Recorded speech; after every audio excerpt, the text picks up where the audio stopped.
کام کر رہے ہیں ان کو بھی ہم نے آن بورڈ رکھا ہے، اور اس کے اوپر جو ہے نا ہم مختلف کانفرنس کر رہے ہیں، اور پہلی دفعہ ہم نے اس کے حوالے سے ایک لیجسلیشن بھی پاس کی ICT کے نام سے، جو اسلام آباد تک وہ محدود ہے، جس میں جتنی بھی پبلک پلیسز ہیں اس میں اسپیشل پرسن ڈسیبل کے لیے جو ہے نا اس کے لیے ایکسیسیبل بنانا، اس میں اگر پارکس ہیں، اگر ہوٹلز ہیں یا دیگر ریکریشن جگہ ہیں، اس کے لیے ایکسیسیبل بنانے کے لیے ایک قانون پاس کیا ICT کے نام سے، اور فردر بھی ہم اس میں کر رہے ہیں کہ جہاں بھی قانون میں لکوناز ہے اس کو ہم ختم کریں اور اس میں قانون سازی کریں۔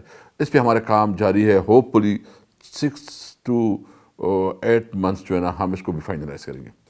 تیسرا ہے ہمارا افغانستان کے حوالے سے، چونکہ افغانستان ہمارا پڑوسی ملک ہے، ہماری دنیا کے ساتھ جو ہے نا وہ بہت زیادہ امپورٹنٹ رکھتا ہے، کیونکہ ہمارے ایک تو کافی ایریاز ایسے ہیں کہ ہم ایک ہی خاندان اس طرف اس طرف رہتے ہیں، اس کی بہت معاشرتی مسائل ہیں، ان کی جو ہے نا اکنامیکل ایشوز ہیں، ان کو پراپر کبھی ایڈریس نہیں کیا گیا۔ پارلیمنٹ نے پہلی دفعہ فرینڈشپ گروپ کو ایفیکٹیو بنایا، اور آپ کو پتہ ہے کہ ہم نے تمام جو یہاں کے ہمارے پارلیمنٹیرین ہیں، تمام پولیٹیکل پارٹیز کی بھی، اور ساتھ ساتھ ہم نے افغانستان کے پارلیمنٹ کو بھی اپنے ساتھ انگیج کیا، اس کے اوپر اس کا اسپیکر آیا، اس کے پارلیمنٹیرین آئے، اور ہم نے اپنے بزنس مین کو ان کے بزنس مین کو انوالو کیا، اور آپ دیکھ رہے ہیں کہ اس کمیٹی کی وجہ سے ایک بہت بڑا بریک تھرو ہوا افغانستان اور پاکستان کے درمیان۔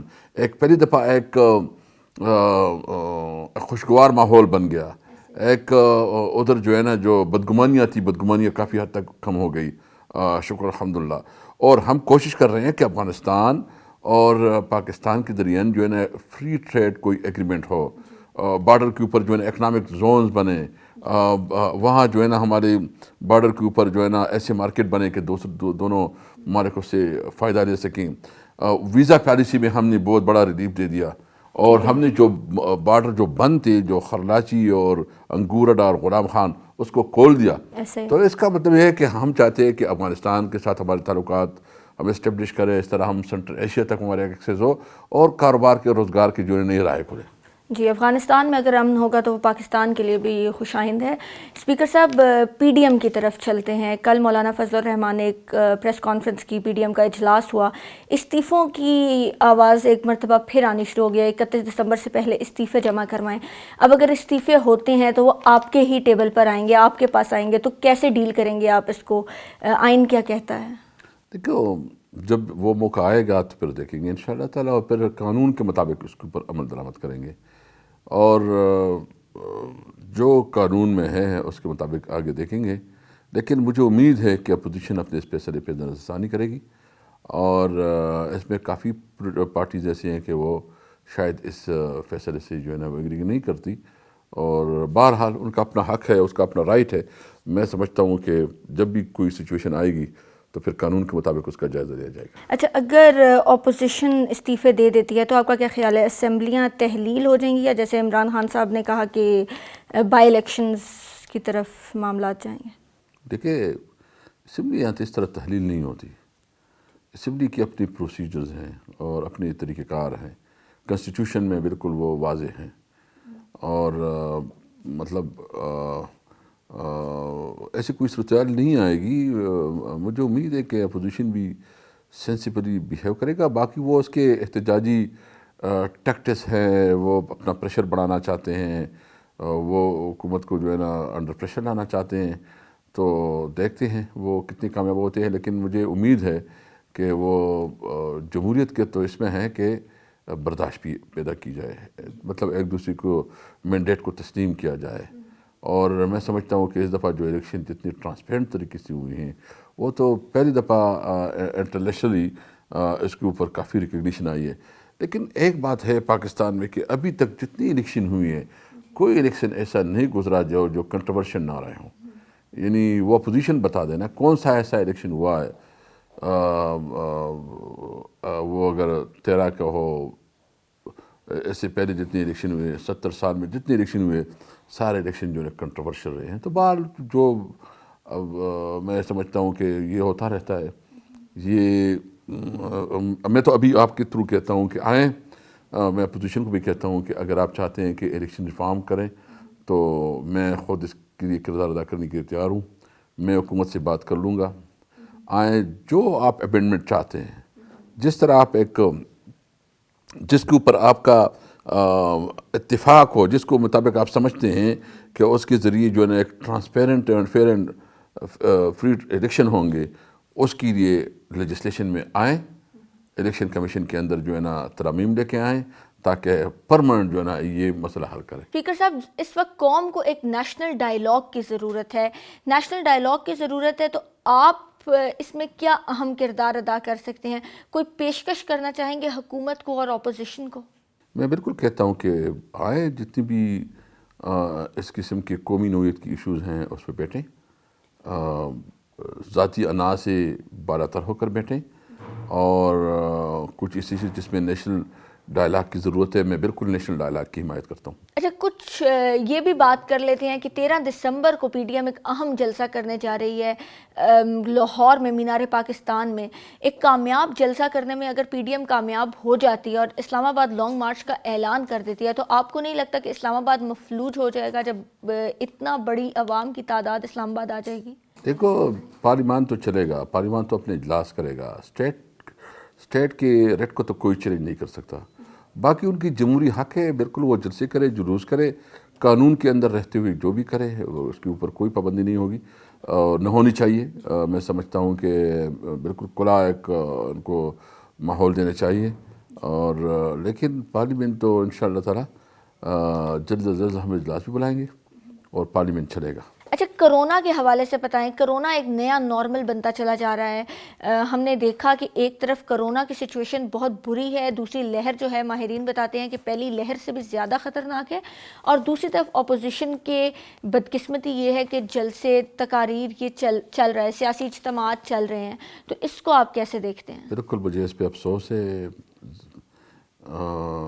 مطلب اس وقت تو خاص کر جو کرونا پوری دنیا کو انہوں نے اپنے لپیٹ میں لیا ہوا ہے, روزانہ جو ہے نا سینکڑوں کے حساب سے جو ہے نا موت ہو رہی ہیں, اور یہ خود ان کا ڈیمانڈ تھا اپوزیشن کا, ہمیشہ اسمبلی میں بھی ڈیمانڈ آئے ہیں اس کی کہ جو ہے نا لاک ڈاؤن, تو مکمل لاک ڈاؤن کی بات کرتے تھے, اور ابھی اس طرح بیہیویئر کرتے کہ مجھے نامناسب ہے. میں سمجھتا ہوں کہ اپنے اس فیصلے پہ بھی نظر ثانی کرے, اور سیاست کے لیے کافی وقت ہے, کون سا جاتا ہے, 2-3 مہینے بعد کیا جائے گا. اور اگر کوئی کہتا ہے کہ کوئی ادارے جو ہے نا وہ اپنا کام چھوڑ دے گا, یا کوئی ادارہ جو ہے نا وہ اس طرح سے انٹرپٹ ہوگا, وہ اس کی غلط فہمی ہے. میں سمجھتا ہوں کہ یہ اپنے اس فیصلے پہ نظر ثانی کرے, اور کیونکہ اس وقت عوام کی جان و مال اور اس کا زندگی جو ہے نا بہت اہمیت رکھتے ہیں. سیاست ہوتی رہے گی, سیاست میں بعد میں بھی ہو جائے گی, لیکن اس وقت جو ہے نا اس وبا کے حوالے سے احتیاط بہت ضروری ہے. کرونا کے حوالے سے اگر ہم بات کریں تو دنیا میں ورچوئل اجلاس ہوتے چلے جا رہے ہیں, تو پاکستان میں ابھی بھی اسمبلیاں بند ہیں, ورچوئل اجلاس کا کوئی کانسیپٹ نہیں ہے. آئین میں کوئی اس طرح کی کمی ہے, یا ہم اس طرف جائیں گے یا نہیں جائیں گے, اس حوالے سے بھی بتائیں. اس کے اوپر ہم نے میٹنگ بلائی تھی, اور ابھی بھی میں خود بھی کوشش کروں گا کہ میں اپوزیشن سے انگیج کروں. ہم نے پہلے ایک فیصلہ کیا تھا کہ ہم 84 مطلب ہر پارٹی کی جو پرسنٹیج ہے, اس پرسنٹیج کے مطابق جو ہے نا ہم وہ اسمبلی میں آئیں گے, اور پھر جو ہے نا 33% ہم نے رکھا تھا اس کے, کہ 33% پریزنس ہوگی, ہر پارٹی کی پریزنس ہوگی, تاکہ اجلاس بھی چلے. اور وہ بھی اس میں جو ورچوئل ہے اس میں رولز کا مسئلہ ہے, اور رولز کے مسئلے کو ہم تھوڑا دیکھیں گے کہ اگر ضرورت ہو تو رولز میں چینج کریں گے. ورچوئل کی طرف جانا پڑے تو ورچوئل کی جانا چاہیے, کیونکہ حالات کے مطابق آپ نے اپنے قوانین کو بھی ایڈجسٹ کرنا چاہیے, اڈاپٹ کرنا چاہیے. تو ہم نے میرے خیال میں ہمیں بالکل ریوزٹ کرنی چاہیے اس رولز کو, کہ ہم ورچوئل پر کریں, کیونکہ دنیا میں اس وقت جو ہے نا ورچوئل چل رہا ہے. تو میں سمجھتا ہوں کہ اس کے اوپر ہمیں جانا پڑے گا تاکہ ہمارا اجلاس بھی چلے اور پارلیمان اپنا کردار ادا کرتا رہے. کچھ سی پیک کے حوالے سے بھی بات کر لیتے ہیں. کل آپ کی چیئرمین سی پیک اتھارٹی جنرل عاصم سلیم باجوہ سے بھی ملاقات ہوئی. کیسے دیکھتے ہیں آپ سی پیک کو, کتنی برق رفتاری سے چل رہا ہے؟ رشکئی اکنامک زون آپ کا اپنا علاقہ بھی بنتا ہے, اس حوالے سے بھی بتائیں آپ. مجھے بہت خوشی ہوئی کہ کافی اچھے انشاءاللہ امپرومنٹ ہے, کیونکہ جتنی بھی سی پیک کی اسکیمیں تھیں وہ ابھی مطلب میچور ہوتی جا رہی ہیں. چونکہ کرونا کی وجہ سے چیزیں تھوڑی ڈیلے ہو گئی تھی، لیکن ابھی اس کو مزید تیزی اس کو فاسٹ ٹریک پہ رکھنا ہے. اور میں نے اس کو بتایا کہ میں اپنے سیکریٹریٹ کی طرف سے اس کو پورا سپورٹ کروں گا جہاں بھی ہماری ضرورت ہوئی، کیونکہ اس وقت ہمیں ضرورت اس بات کی ہے کہ ہم سی پیک کو فوکس کریں. اور بہت بڑی اپرچونٹی ہے، کیونکہ ہمارے لیے اس وقت سب سے اہم ضرورت ہے کہ ہم اپنے بچوں کے لیے، نوجوانوں کے لیے باعزت روزگار کا کوئی مواقع پیدا کریں. اور جب کاروبار بڑھتا ہے، بزنس بڑھتا ہے، انفراسٹرکچر ڈیولپ ہوتا ہے، تو پھر کاروبار کے مواقع بنتے ہیں. تو اس وقت رشقی اکنامک زون جو ہے نا وہ فائنل ٹچز میں ہے. مجھے امید ہے کہ وہ جلد از جلد اس پہ کام شروع ہو جائے گا. اور اس کے ساتھ جتنی مطلب ہمارے خیبر پختونخوا میں جو D A Khan Peshawar motorway ہے، وہ بھی اس کی جو اس پہ بھی تیزی سے کام ہو رہا ہے. مطلب اس کی جو اپروول کی پروسیجرز ہیں وہ ہو رہی ہیں. چکدرہ ٹو چترال اور چترال ٹو شندور یہ بھی پروپوزل میں ہے. اور ہم چاہتے ہیں کہ گلگت میں بھی جو ہے نا، چونکہ مین سی پیک وہاں سے شروع ہوتا ہے، وہاں سے بھی ہو جائے. ہماری یہ بھی خواہش ہے کہ افغانستان بھی سی پیک کا حصہ بنے، تاکہ یہ ہمیں سینٹرل ایشیا تک ہمارے ایکسیس ہو. اور اس پہ افغانستان کی جتنی وفود آئے تھے، اسپیکر صاحب آئے تھے یا عبداللہ صاحب آئے تھے، ان کے ساتھ بھی بات ہوئی ہے، وہ ایگری کر رہے ہیں. تو یہاں باقی جتنی بھی موٹر ویز بننے تھے، جو بجلی کی اسکیمیں تھی، تو فاسٹ ٹریک پہ اب انشاءاللہ تعالیٰ اس کو پورا تیزی سے چلائیں گے. اور سی پیک ایک فارچون چینج ہے. اور ہم چاہتے ہیں کہ یہ ML1 یہ ایک بڑا منصوبہ ہے جو پشاور ٹو لاہور اور لاہور ٹو کراچی پھر یہ آگے بڑھے گا. اور ہم چاہتے ہیں کہ یہ ترخم تک یہ ML1 جو ہے نا آگے بڑھے. تو اس پہ بھی ہمارے پروپوزل ہیں. تو مجھے امید ہے کہ سی پیک جو ہے نا ایک ہمارے پاس واحد ایک اپرچونٹی ہے جس سے اکنامک ایکٹیویٹی جنریٹ ہوگی، جس سے کاروبار کے مواقع پیدا ہوں گے، اور جس میں ہمارے نوجوانوں میں ایک نئی امید کی کرن بڑھے گی. اسپیکر صاحب، ہم نے اس سال کے آغاز میں دیکھا کہ چائلڈ پروٹیکشن بل پاس ہوا. چائلڈ پروٹیکشن بل جب پاس ہوا، زینب الرٹ بل کے نام سے پاس ہوا، اور اس میں 10 سال کی قید اور 10 لاکھ روپیہ جرمانہ بھی تھا. وزیر اعظم پاکستان نے اس ہاؤس پہ، اس اسمبلی کے فلور پہ کھڑے ہو کر کہا کہ ہم 3 درجے کی قانون سازیاں کریں گے چائلڈ پروٹیکشن بل کے حوالے سے اور خواتین کے حوالے سے. تو اس حوالے سے بتائیں کہ کتنی اپڈیٹس اس پہ ہو چکی ہیں، کتنی لیجسلیشن آپ پاس کر چکے ہیں؟ اس میں کیبنٹ میں کچھ بل جو ہے نا وہ اپروو ہوئے ہیں، ابھی ہمیں سیکریٹریٹ میں نہیں ملے ہیں. ہوپ فلی آئندہ جو ہمارے اجلاس ہوں گے وہ اس وقت تک پہنچ جائیں گے، اور اس میں انشاءاللہ ہم لیجسلیشن کریں گے. ہم ہر صورت میں اپنے بچوں کو پروٹیکشن، اور اس وقت جو روزانہ اس قسم کے واقعات ہوتے ہیں جو ہمارے معاشرے کے اوپر ایک بدماغ داغ ہے، اس کو جو ہے نا دھونے کے لیے ہم پورے قانونی سکم ہیں. اور میں بالکل کہتا ہوں کہ یہ اس قسم کا درندگی ہے کہ اس کی سزا موت کے بغیر کوئی نہیں ہو سکتی.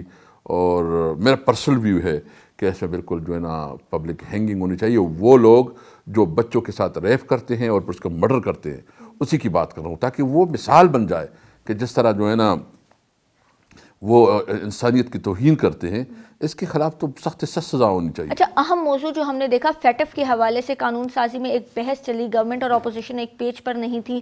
ایک مشکل قانون سازی تھی ہوئی، لیکن اب اس کو فردر بھی اس پہ قانون سازی کی ضرورت ہے.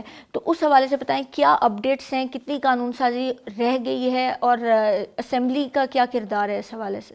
بالکل، فیٹف تو ہماری بہت امپورٹنٹ ہے، اور اس میں جہاں مزید لیجسلیشن کی ضرورت ہے وہ ضرور ہوگی. اور اس وقت ہم اس سال میں 18 بل ہم نے پاس کیے ہیں، جو بہت بڑی اچیومنٹ ہے. اور انشاءاللہ تعالیٰ اس کے حوالے سے جو مزید اس کی ریکمنڈیشن آ رہی ہے، اس کو ہم بل کی شکل میں یا امینڈمنٹ کی صورت میں پیش کریں گے، تاکہ جو فیٹف کے ایشوز ہیں، پاکستان جو ہے نا گرے لسٹ سے نکل جائے.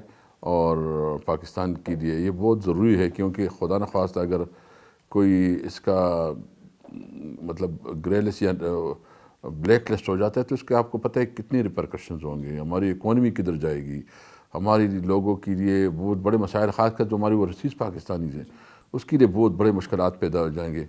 یہ روزانہ جو ہے نا یہ کچھ لوگ غلط پروپیگنڈا کرتے ہیں. بھائی ہم نے اس دنیا میں رہنا ہے، دنیا کے ساتھ ہم نے چلنا ہے، اور دنیا کے چلنے کے ساتھ جو دنیا کی روایج ہے اس کو ہم نے اڈاپٹ کرنا ہے.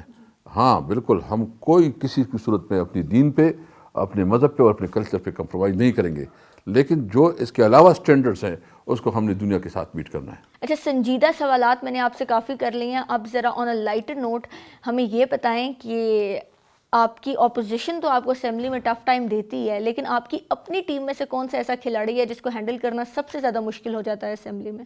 نہیں، شکر الحمدللہ کوئی ایسا مسئلہ نہیں ہوتا ہے، کیونکہ میں جو ہمارے صوبے سے ہیں، چونکہ میں پی ٹی آئی میں 9 سال صوبائی صدر رہا، اور پھر جو ہے نا 24 سال میں پی ٹی آئی میں رہا، تو جتنی بھی ہیں ہمارے ایم این ایز، اس کے ساتھ میرے پرسنل ریلیشنز بھی ہیں، اور جب بھی میں کوئی بات کرتا ہوں تو وہ ریگارڈ کرتے ہیں۔ بہت شکریہ اسپیکر صاحب، ہم نے بات کی اسپیکر قومی اسمبلی جناب اسد کیسر صاحب سے، اور پاکستان کو جن بحرانوں کا سامنا ہے اس میں اسپیکر قومی اسمبلی کا ایک اہم کردار آنے والے دنوں میں سامنے آئے گا اور بہت اہم رول ہوگا۔ تو دیکھتے ہیں آگے کیا ہوتا ہے۔ پی ڈی ایم ایک جلسہ کرنے جا رہی ہے اہم، اس حوالے سے دیکھتے ہیں۔ اسلام آباد لانگ مارچ اور استعفوں کی باتیں ہو رہی ہیں، تو اس تمام صورتحال میں اسپیکر قومی اسمبلی کا ایک اہم کردار سامنے آئے گا۔ تب تک کے لیے سنتے رہیے سنو ایف ایم اور دیکھتے رہیے سنو ڈیجیٹل۔